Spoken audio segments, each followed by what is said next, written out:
The first civilization of mankind. One of the longest civilizations known to date and a foundation for all Western civilizations yet to come.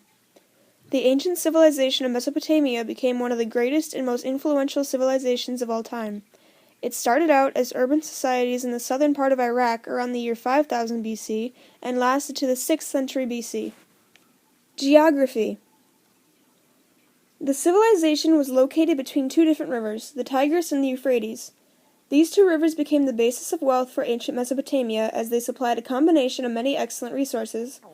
Although there was never a regular supply of water in Mesopotamia, the soil around the two rivers was very rich due to the many layers of silt that the rivers built up over the years.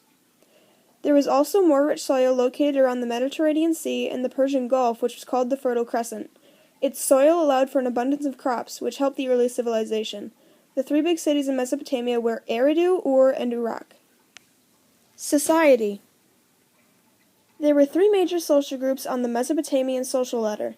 The groups were the nobles, who were at the top, commoners, who were in the middle, and the slaves, who were at the very bottom.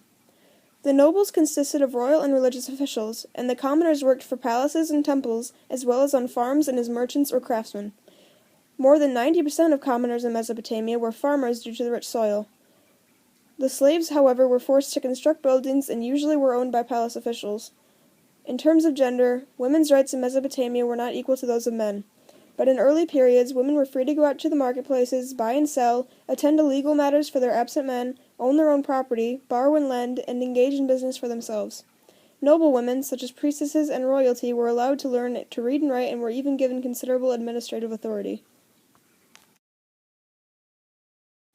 Politics. The first code of laws that we have records of were created by the Sumerian king of Ur known as Ur-Nama, who ruled from 2112 BC to 2095 BC. A few examples of Ur-Nama's laws are, if a man commits a homicide or acts lawlessly, they shall kill him. If he divorces a widow, he shall weigh and deliver 30 shekels of silver. If a slave woman curses someone acting with the authority of her mistress, they shall scour her mouth with salt. There were also different fines for different crimes committed. If someone cut off the foot of another person, they would owe 60 shekels. If they cut off someone else's nose, they would owe 40 shekels. If they knocked out someone's tooth, they would owe 2 shekels.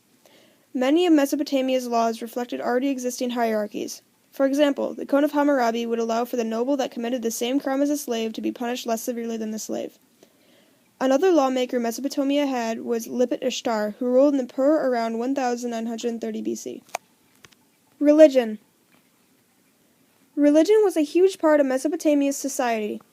It was believed each town and city was protected by a god, and that this god or goddess owned everything in the city, even the people.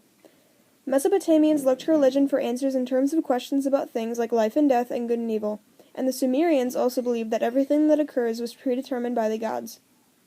At first, many religious events were held in temples, but later, as priesthood began to develop, the temple became the center for both religion and learning. Mesopotamians also participated in sacrifices and offerings to the gods, as well as praying and singing in worship. They believed that there were 4 all-powerful gods that created and controlled the entire universe, and that their gods and goddesses had supernatural powers. An was the god of the heaven, Enlil was the air god, Enki was the water god, and Nirnhersag was the Mother Earth goddess. Intellectual. Culture went a long way in terms of unifying different regions during this era. Languages, laws, art, and religion all played very important roles.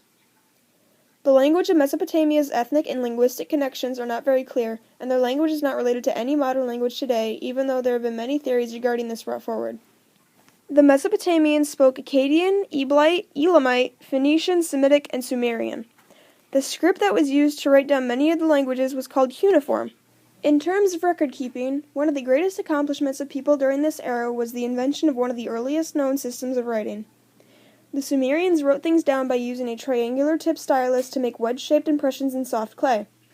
In terms of literature from this era, the Code of Hammurabi is one of the greatest early representations of the Mesopotamians' judicial process.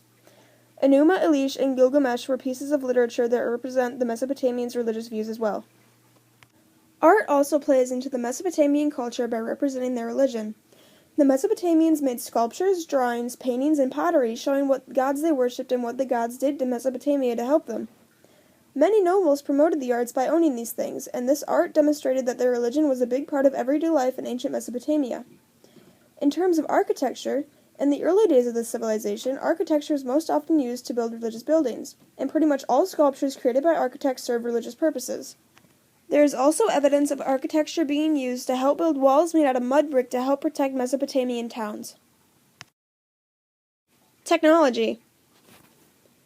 Some of the weapons during this era were arrowheads, axes and knives for throwing, lance points, daggers, and swords for thrusting at opponents, as well as blunt objects known as clubs that were swung at the enemy. The Mesopotamians also produced armor for themselves. Additional weapons included slingshots, which were very effective and can launch objects up to 300 feet, as well as digging tools that they used to burrow underneath enemy walls. Their bows and arrows were also quite impressive. They weren't just a regular bow carved from a single piece of wood, but instead consisted of multiple layers of different materials. They used wood, bone, and sinew. This makeup helped increase its tensile strength, and sometimes the Mesopotamians even further enhanced it by bonding different kinds of wood as well. In terms of transportation, some of the things Mesopotamians are said to have come up with to assist them in transportation are wheels and chariots. However, one of their most, if not the most important idea that they had was the sailboat. A civilization can only grow if its trade and commerce allows it, and Mesopotamia was no exception. They wanted to set up trade relationships with nearby regions. Back then, trading by road could be extremely difficult, so as a solution they decided to create something that would allow them to utilize the nearby rivers.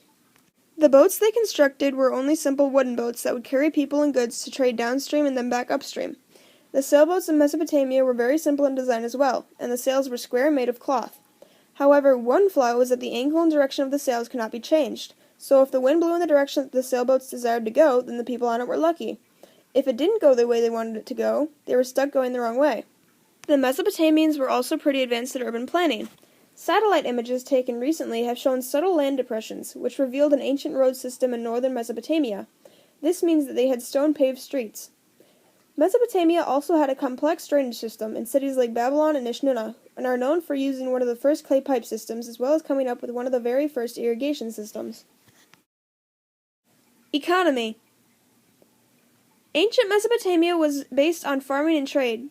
Industry became an important factor in civilization as well, and the people of Mesopotamia were very advanced in things like metalwork, woolen textiles, and pottery.